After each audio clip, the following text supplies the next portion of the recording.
Well, hello. My name is Barton and welcome to the MySaw workshop. Today we're not going to be in the workshop. We're going to be working in my wife's sewing room where she's had several projects that I've done for her. One, as you'll see, is the sewing cutting table that I had finished for her. And this next project is a design wall, or a quilt design wall, where you lay out quilt pieces so you can see what they look like before you sew them together. So let's get started on that. My workbench today is in my wife's sewing room on her cutting table. What you'll need for today's project is 3/4 inch pink hard foam insulation cut into 32-inch pieces, some self-sticking glue, some Gorilla Tape, and 3M brand Command damage-free picture hangers. Come in packages of 4. We start out by laying out the backing on the sewing cutting table and spraying the foam insulation board with the 3M 77 adhesive stick-on. We flip this over and center it onto the backing material, applying some pressure just to connect the material to the adhesive. I'm carefully laying out and smoothing out the center line, and then each of these strokes I'm pulling the material out to the edge and careful not to make any bubbles or wrinkles. That was a little bubble there that I'm kind of patting down. So we've got the material thoroughly stuck to the insulation board, and we're going to flip it so we can work on the back. What we're going to do here is cut the corners for each of these. I'm pushing in the foam on each of the corners to just round that corner off. Then with a pair of scissors, I'm going to cut not at a 90-degree angle, but at less than a 90-degree angle. So we're basically going to cut a V out of the corner here, not a square corner. So we're going to go in and we're going to find a point about 1/4 inch away from the corner of the board, and that's where we're going to aim when we cut this. So we cut that piece, and then go in from the other side, and you can see the angle that we're cutting at here.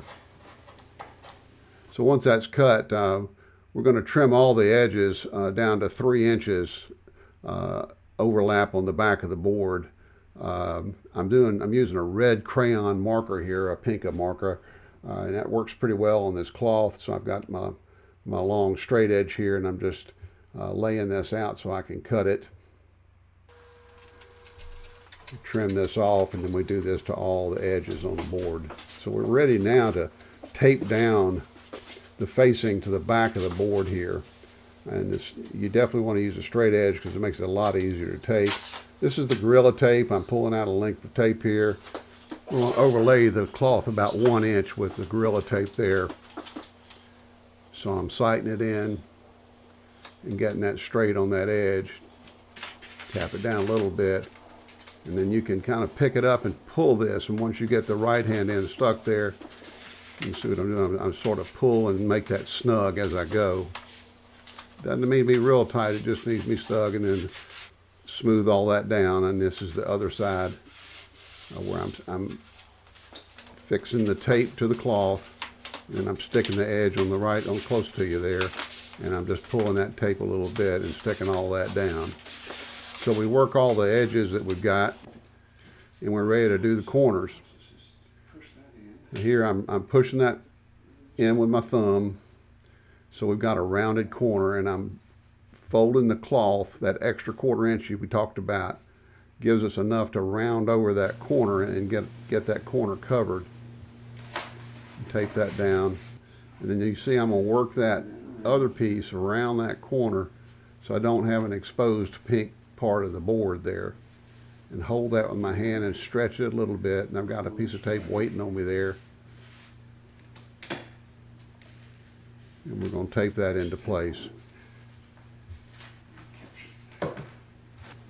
And just go down and do the other edge the same way. You can see I've got a nice corner built up there and fold it over, and we're going to tape that into place, and then finish off by running the long piece of tape on that end. These are the connectors. The way they work is they both hook onto each other, so when you squeeze them together, they'll make a noise, and you've got one side on the frame side and one side on the wall side. Now I was laying all this out and being very careful so I could stick these to the board and then stick them up on the wall separately. And then I read the instructions that says click together, stick on frame, and press on wall. Well, stupid me, I just did all this really hard. I get these ideas in my head, and so I measured out the wall and I measured out the board and did all kinds of work and stuck each one of these on the wall and had them all in position. Unfortunately, they worked the first time, but really what I should have done is stuck these together and then stick them off of both sides of it and stuck these onto the back of the board in the correct position, and just push the whole board on the wall. It's kind of a fit to get these things leveled out by yourself, because I'm working on two different positions up there on the wall, the distance from the door frame and the distance from the floor. So we work with our level there, and we get this, and I was pushing on these because I needed to hear them crunch and get stuck together, and they did. So we're in good shape here. We got the first one on the wall, got the second one up. It's easier once you get the first one up. So this is the third one I'm putting up. It got to be real easy to mark these. It's about 6 1/4 inches from the edge and a foot in between each one of them, 4 inches from the top, and then the bottom row was 20 inches from the top of the top row. I'm positioning these stick-ons on the pink part of the board there. This is really necessary so that the stick-on is flat against the board and doesn't get uneven where you've got the tape layers in these stick-ons. So there you have it. My wife came down to show me how this thing actually works.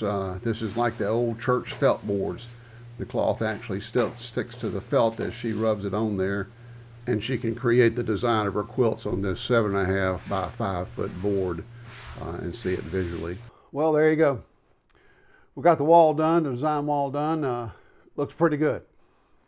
Along the way, I was using some tools, and I thought I'd just quickly go through the tools that I actually used, and so you can gather up what you'll need to do this project. First of all, you saw me using a long straight edge. This is a 40-inch straight edge. It's metal. The metal works better with cutting the knife instead of a wood one when you're running the knife edge down it. This is a 40-inch one. A yardstick will do just fine. Next of all, of course, we had our duct tape. I used this razor knife a lot when I was cutting the initial parts of the thing. This knife has a blade that comes out so that you can put a new one in there. Do replace your blades, you'll be happier. I used this marker that had a red crayon in it to help mark the cloth. I used 2 different pairs of scissors. One pair of scissors I ended up cutting the material a lot better.